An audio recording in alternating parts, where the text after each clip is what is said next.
All right, here we are with Where to Begin When You Are Newly Hired, Part 3. So you've got your classroom organized for the most part as far as your seating and your walls are looking good.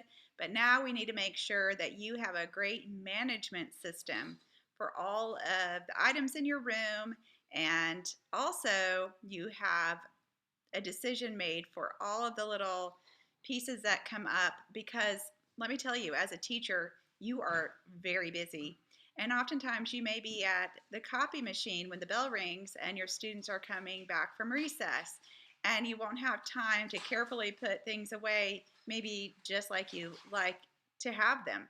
So if you can be prepared for having to stop in the middle of things, it really helps. One of the things that I like to have was a cubby, just like you would see sometimes teachers have as a mailbox system for their students. That's good to have. That's something to consider. Seems like the lower the grade, the more appropriate the mailbox system is for your students. But I like to have one just for my own paperwork. So what I would do with that is I would have a place for the papers that were handed in, a place for the papers that were handed in that I started to grade, but they're not completely graded. Maybe they are completely graded but not entered into the grade book, and then another slot for those that are graded completely and in the grade book and ready to be passed out. Then I would also have slots for each of my content areas where I would have any kind of paper that needed to be passed out for math and science and social studies, anything like that. I would also have a special slot just for master copies. And this is something, as you get going, you'll realize it's easy to accidentally lose that master copy, to maybe give it away. So a little trick I picked up along the way is to take a yellow highlighter and put an M on your master copy.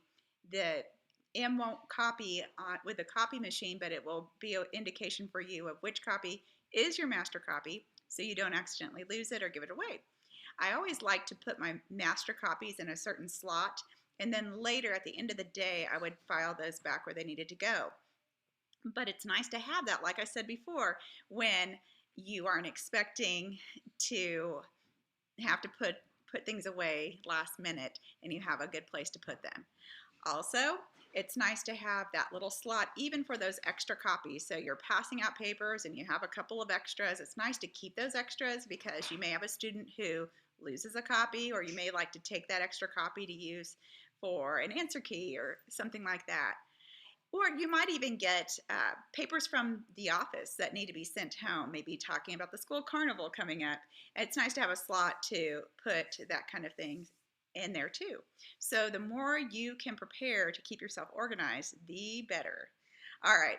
You need a system for when your students turn in their work to you, their homework to you.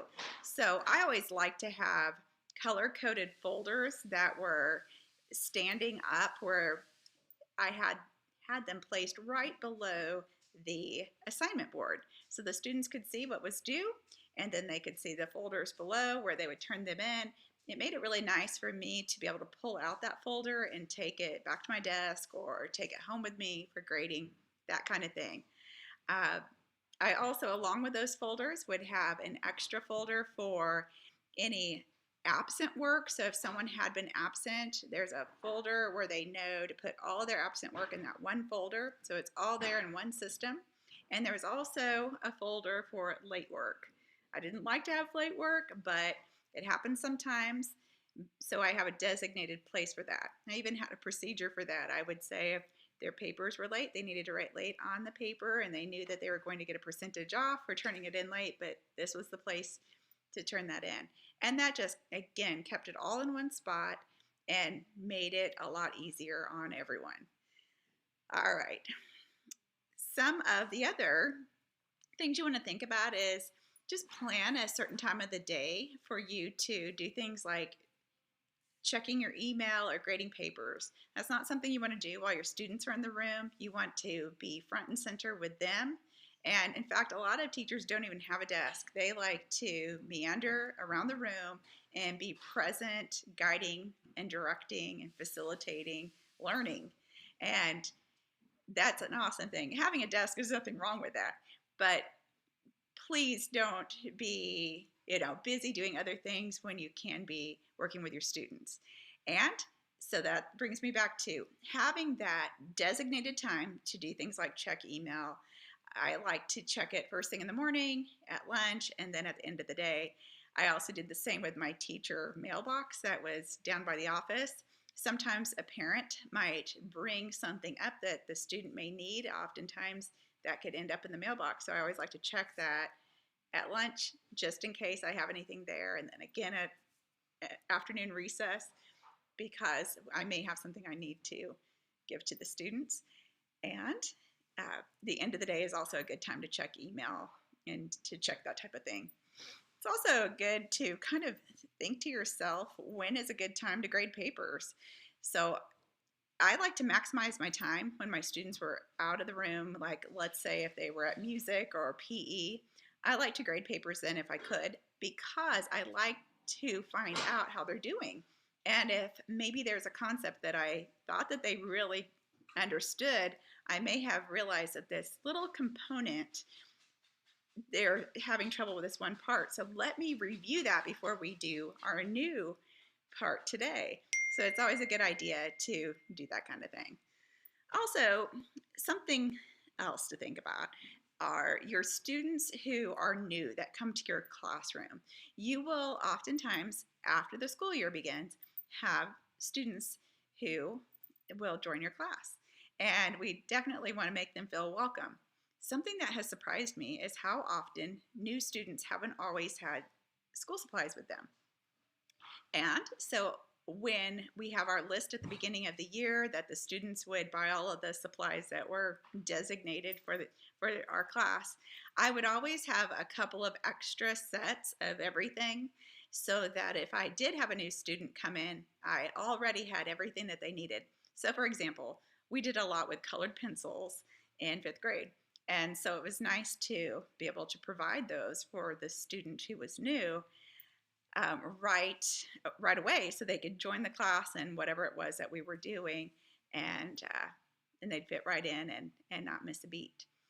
Also, it's good to think about the types of supplies you want to keep in your classroom. So maybe you would like a section where you have things like extra scissors and construction paper and that type of thing. And if so, where's a good place to keep that type of thing? Would you want an extra file cabinet for that, or do you have cabinets built in? You may need to bring something in to house that type of thing. Also, it's really nice when your students have their projects up on the wall and to be able to collect those projects and keep them in a safe place.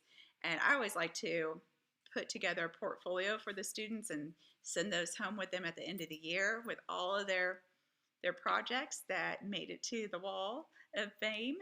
And it was a nice keepsake for them at the end of the year. Also, it's nice to have your curriculum materials like your teacher's manuals and that type of thing really handy where you can get to them. I always like to have a file cabinet, or I'm sorry, a bookshelf right behind my desk where I could just have easy access. And so I didn't have a bookshelf in my classroom, so I rounded one up from a family member who wasn't using one, and I brought that in, and that helped me out a lot. All right. And something else also to think about is have a designated place that's safe where your students can bring in anything like lunch money or notes from their parents that they need to give you first thing in the morning. So I had on my desk a heavy apple that I would always ask the students, if you have money, put it right there and make sure you label it. Oftentimes we get that wadded up $10 bill and I wouldn't know who it belonged to. So it was important for the students to put their name on there and tell me, is it lunch money? I knew it wasn't a tip for the teacher, but having that is a good idea, and also having it in a safe place where you can kind of keep an eye on it is a good idea too. All right, some other details to think about, and we will go into further detail, but just in a nutshell, you want to determine your class rules and have them posted where your students are very clear with what your classroom rules are. And Harry Wong suggests to have no more than 5 rules, and I agree with him. We have those basic rules, and then we have those unwritten rules. So the basic rules of your classroom, you'll need to have those posted. Consequences, you'll want to think about if a student breaks a rule in general, what will that consequence look like? I think it's important to also, along with that, have some kind of a think sheet or conversation where the student understands why they broke the rule and how they can avoid having that happen again in the future. Also, procedures. This is such a big area for new teachers and for all teachers, especially at the beginning of the year. When we have a procedure, we're talking about things like deciding how you want your students to line up in your classroom. So when they're going to leave to go to lunch or wherever they're going, where do you want them to line up? And in which direction do you want the line to face? I would recommend lining them up one group at a time rather than the whole class at a time, just so you can ensure that you're getting what you want. Also, you'll want to model for them what you're looking for. So physically take your own body and stand how you expect your students to stand and show them what you're expecting and make sure they're doing it just as you think. But you'll need to think through things like when they go to the restroom, what will your procedure be? Well, can all the girls go in and all the boys go in, or do you like the idea of having only a few at a time, and when someone comes out, another student goes in? Also, where will they stand when they are in the hall? And will you allow them to talk, which most principals will not like that. And I didn't have my students talk, but I did like to do things like maybe a little review. I might ask a question or play 20 questions or have some kind of trivia in the hall with them as we were waiting. But as far as talking with one another, not a good idea because it just gets them off their track of thinking about school, and it causes them to maybe disrupt the classrooms that are right on the other side of the wall. So we want to make sure that we keep them nice and quiet in the hallway. All right. There are so many routines, even procedures can even go along with how do you feel about sharpening pencils? Is it okay for them to get up in the middle of a lesson and sharpen their pencil? Or would you prefer that they wait? I preferred that they would wait and not sharpen while I was teaching. But other than that, I would allow them to sharpen their pencil whenever they needed to. But my rule was just one student at a time. I remember when I was growing up, we used to meet at the pencil sharpener to talk. So I came up with a rule, only one at a time, and that took care of the meet at the sharpener for a chat problem.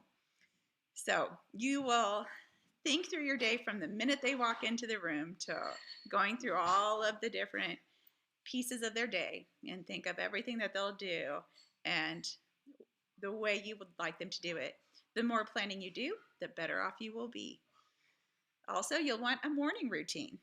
So as Harry Wong says, we'll want to welcome them on their way in.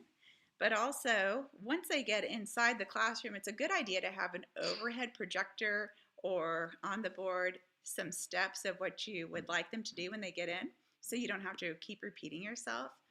But you'll want to have things like having them unpack their homework and getting everything that they need out for the day. And it's a very good idea to have some kind of morning work for them to do, some kind of bell work or a journal where you can have a nice structured, quiet start to the day. All right.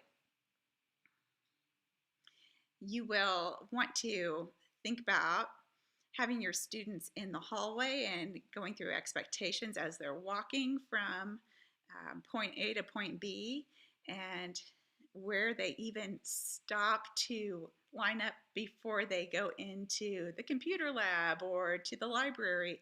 And you'll want to always be right there with them for every bit of that.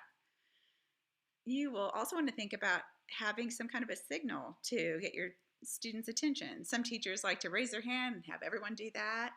Some have a clapping system. Some will have a callback where they say peanut butter and then the students say jelly, whatever it is. But the important part is after that they remain quiet. I've seen a lot of teachers use a signal, they're quiet for a couple seconds and they get right back to talking. So it's imperative that you keep your signal firm, and that you will even do it again until you have them right where you want them. Think about things like recess equipment and where you'll keep that. Make sure you have it labeled with a Sharpie. And you'll want to think about even indoor recess equipment as well. All right, well, those are a few extra tips for you, and I hope that you know you can contact me anytime with any questions that you have. All right, and a nice little quote is, I'm prepared for the worst, but I hope for the best. And I think preparation is key on this, so thanks so much.